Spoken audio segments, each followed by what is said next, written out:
Okay, thank you for joining me today. It was great to get a short introduction, and I really look forward to having this interview with you and learning more about your mission and then a little bit about your personal story. So maybe could you just start us off with a little bit of a story behind yourself and your mission with VALE Designs?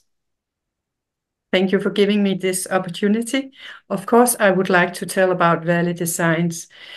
In 2016, I was gifted by a grandson called Walter. He was born with Mabry syndrome, meaning his body cannot absorb phosphate. So he has seizures from epilepsy in a very aggressive way, and it's not treatable. So he is for life. He will not be very well. He will be not able to do very much. But we decided while he's here, we wanna wrap him in all the good things we could find for him. Thank you for sharing that. And I think you kind of answered this question a little bit, but maybe a little bit, what made you kind of focus on adaptive clothing? Mhm. Well, as I said, we want to spoil my grandson as much as we spoil healthy grandchildren. And it's very difficult to find stylish, trendy clothes in a good quality. And of course, with features that makes it easier to be a care person. So that was the reason why it was lacking in the market, in our opinion. I can definitely relate to that as as a parent myself. And so you have this great idea, and how do you overcome all the challenges to bringing this to market? Well, it was a totally new area for me because I never been into textile business before. So there was quite a lot to learn. I think the best or the way I did it was just to listen to experts within this field because that was the only way for me to do it. And so you've listened to the experts, but I imagine there's a little bit of research that goes on behind the scenes by making sure that, you meet the requirements of children that have Yeah. unique needs and can't care for themselves. How do you do that Yeah. research? We had the most perfect model in our own family. He was the one inspiring us what was actually lacking. And then we were able to test uh, some of the textiles on him. And we knew exactly what we were looking for. So it was from our minds explaining to the designers in details what we actually wanted and then tested and before production.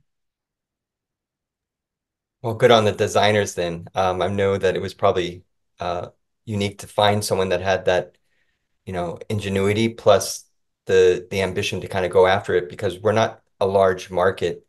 But I was looking at your website and I saw on there it said Scandinavian designs. Can you kind of give us a little bit about that? Because it did jump out to me and your clothing does look very unique in the way it's designed as well. Yeah. Scandinavian are very, very great in designing and cooking, by the way. We have very high standards and focus on sustainability, but the designing is unique. We have, and the high standards must be the best, top quality. So that's the same for our brand. We wanted to have something very special, soft, and certified. So we were sure that the children would not have any problems from our clothes. So yeah, I think we are open-minded in Scandinavia. Um, Also self-confident and inclusive in our mindset.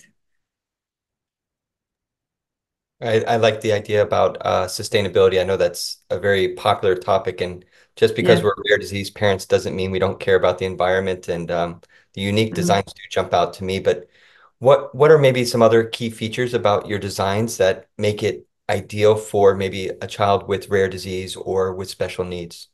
Mhm. I don't know if I can show you. For instance, I have a body stocking. Do you see it? Mhm.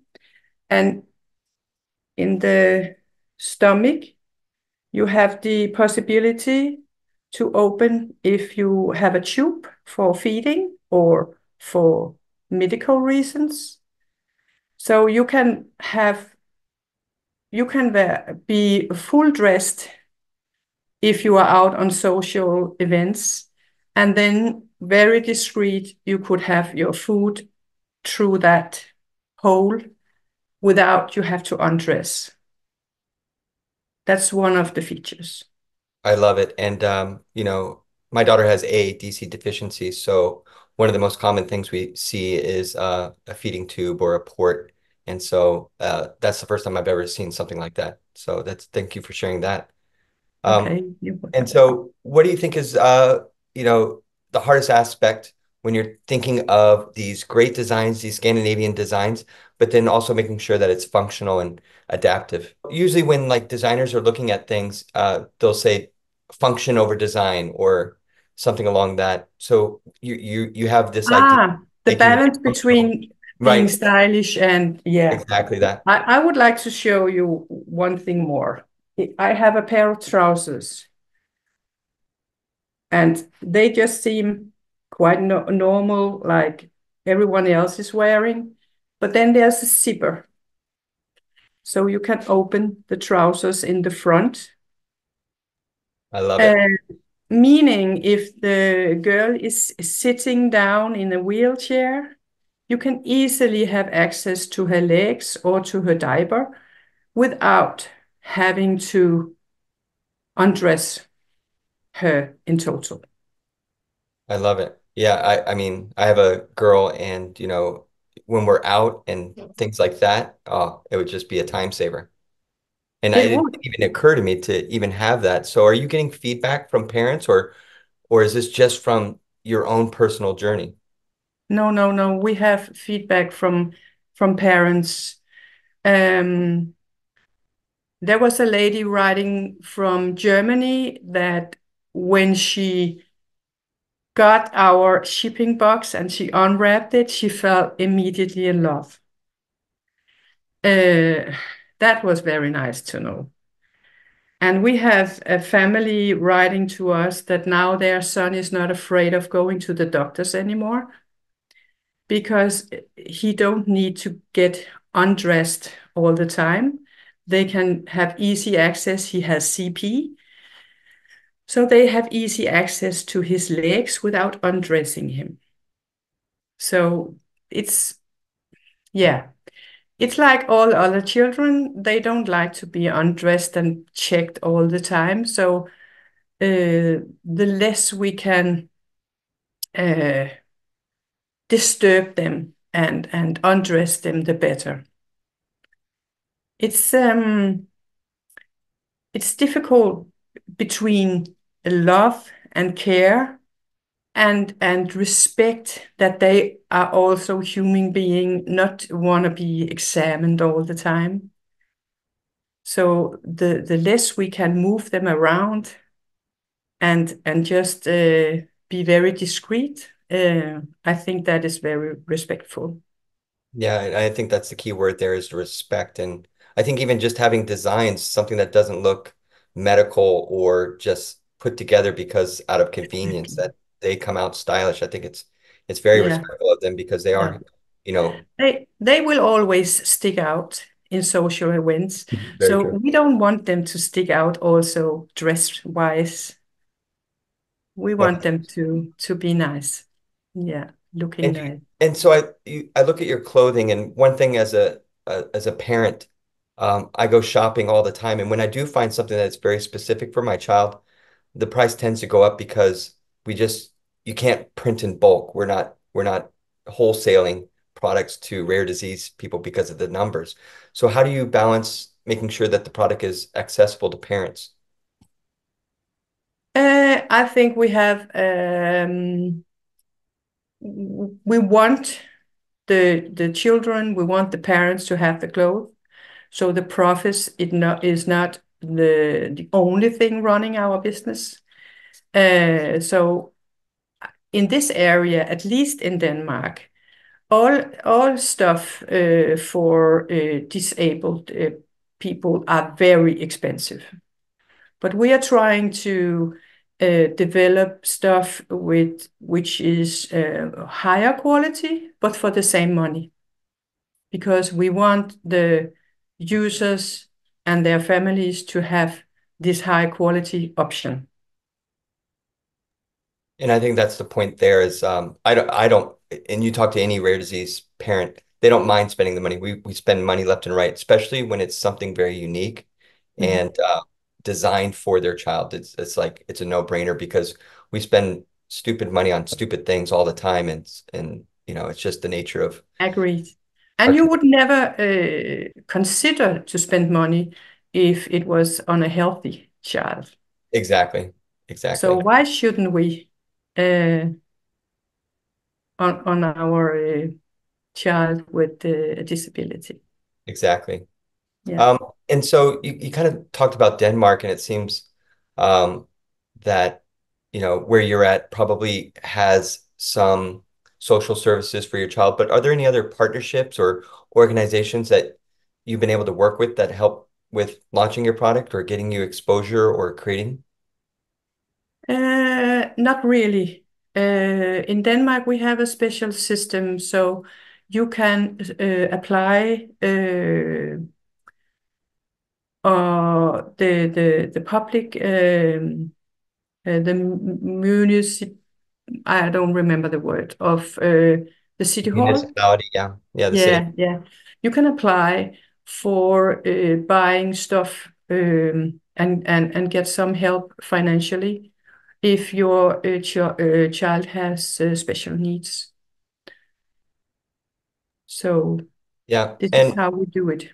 yeah, and what jumped out to me is that we're doing events as Teachware, and I could just see this being something that we offer at our events. And I hope that other partners and organizations that are watching this are thinking about that as well, because there's there's things that when we do an event, we call it like a swag bag, and in there we put pencils and just Mhm. regular thing. And this would just blow any parent away as if you had like a gift card or a Yeah. catalog in there, because this is exactly what parents need.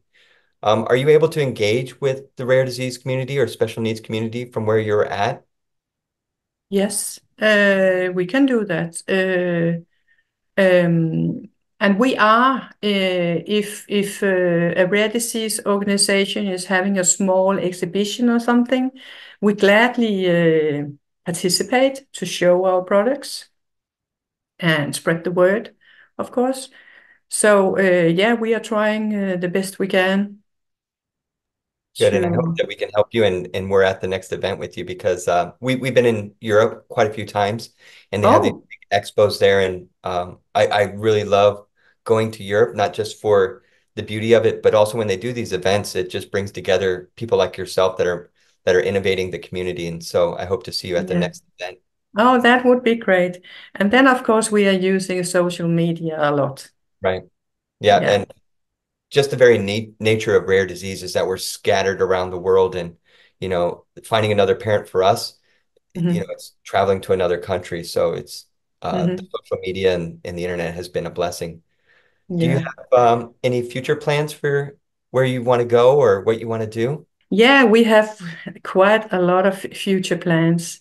We are developing adult clothes. We and additional products to what we have today. And then, of course, we want to expand, especially in Europe, for the time being, because we don't have a lot of companies in Europe offering good stuff for the children with disability. That's great. And just so you know, from my personal experience, when I've only really seen one other company that's been adaptive clothing exclusively, and usually adaptive clothing from what I've seen in the market meant no tags. The seaming was a little bit more comfortable. I've never seen, a stitching for the pants to easy open like what I saw in what you just demonstrated, or the port stitching. And so I think this, maybe you are innovating this, but do you see any other innovations happening inside of the adaptive clothing market? I think you said the adults, and I think that's great as well. I'm sorry, Richard, I didn't understand. No problem. So what do you see with the future of adaptive clothing? How do you see this panning out into the future? Well, I believe we get more and more inclusive in our minds. And I honestly hope that the industry will incorporate dignity um, more often. We have a lot of solutions that are not worthy in any way. So, yeah, it's important for me that I can spoil my grandson. So he needs good stuff, and that is my ambition for the future, at least, to have a lot of worthy stuff to offer.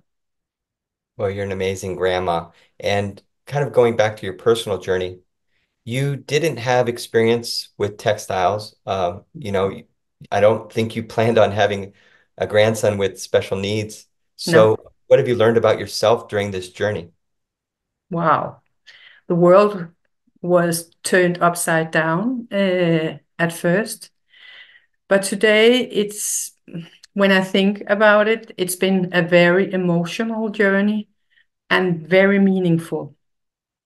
And that sounds like opposite, but it's been very, very meaningful. And that is also what is giving me the power to continue. Again, I can definitely relate to that. And yep, I think many in the rare disease community, probably close to 100% will say we had no idea about this. Mhm. And, you either take that journey head on and accept it and enjoy it because you can make meaningful memories. Like you said, it can be a very Yes. meaningful journey, but you do have to go through that first stage of acceptance. And Yeah, so another thing that I hope by doing this video is that we inspire other parents because it is a very difficult journey. it But when is. you do accept it and you do meet it head on, there's so much you can do, not only for your family, but for the community. So, what advice Exactly. would you give to another parent that maybe would be starting into this entrepreneurship, trying to create a product for children or people in the rare disease community? Yeah.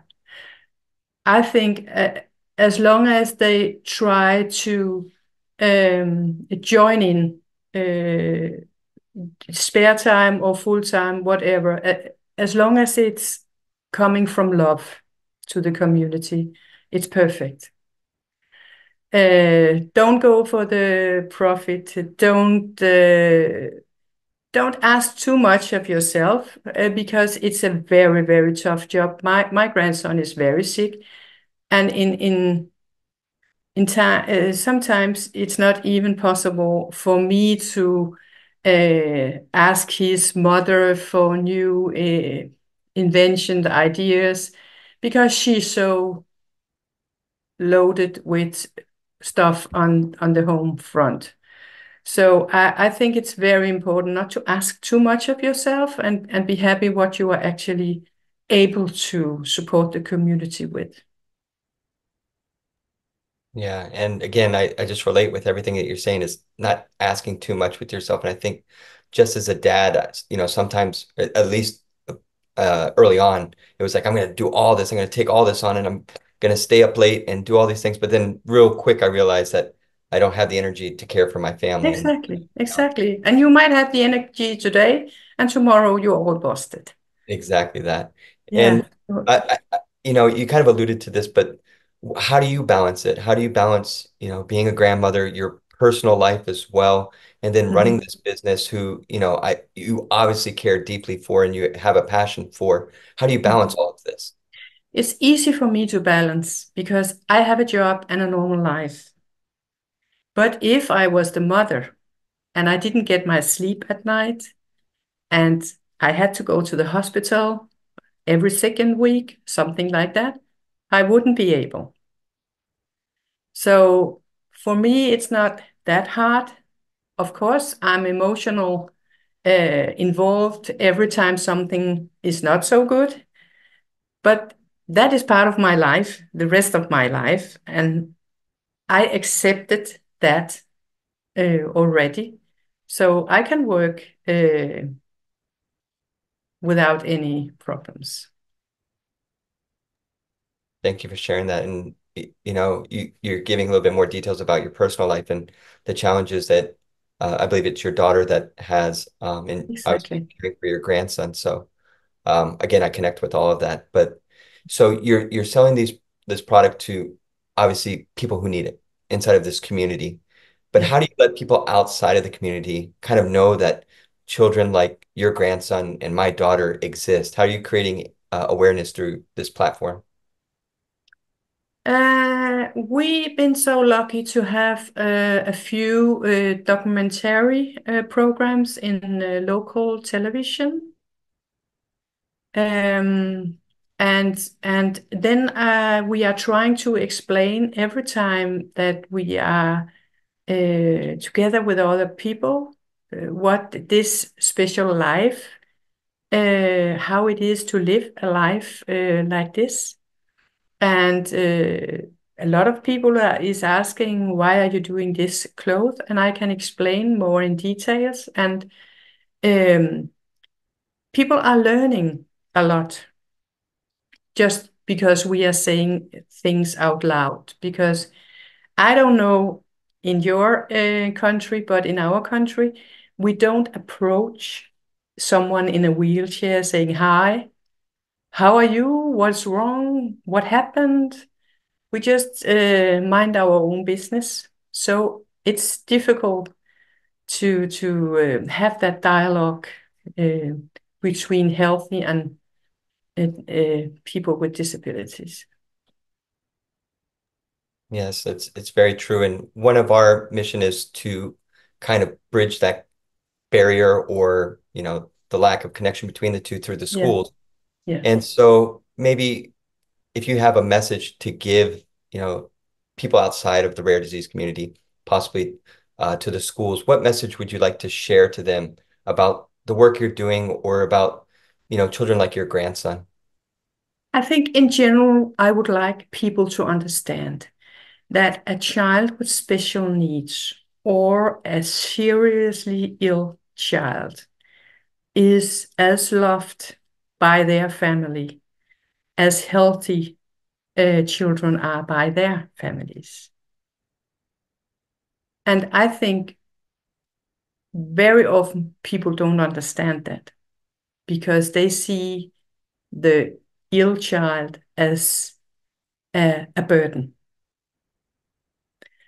So that is very important for me to say that I have four grandchildren. I love my grandson Walter as much as the three others. So um, yeah, it's a bit emotional, but and I can add that we can change his conditions of life, but we can change the quality of his life, and that is what we are trying. I think that's a beautiful message. And, as a parent, as a person trying to work with the rare disease community, I can tell you that just hearing your personal journey and seeing the products that you're making, it does inspire me and it does motivate me. So you can at least take that with you and know that, when we finish this call, I'm going to go out and do 10 more things just because I feel empowered by it. But I do. Oh, you're sweet. No, it's 100% true. And whenever I do meet another parent, or grandparent or caregiver, they are the most passionate And, when I just see that motivation, it does motivate me. And I'm sure other parents or people in the community that see this video will be motivated as well. And thank you so much for sharing your story and what you're Thank you doing. so much for letting me. Oh, it's great. And It's so been a what I'll great do is conversation. I definitely want to open this up, but like I said, I think that the next time we offer an event, it would be great to see you there. If not, to make sure that all of your clothing line is available and so that parents know about it. Okay, that sounds great. Hopefully, I will join in. All right. Thank you so much. Thank you.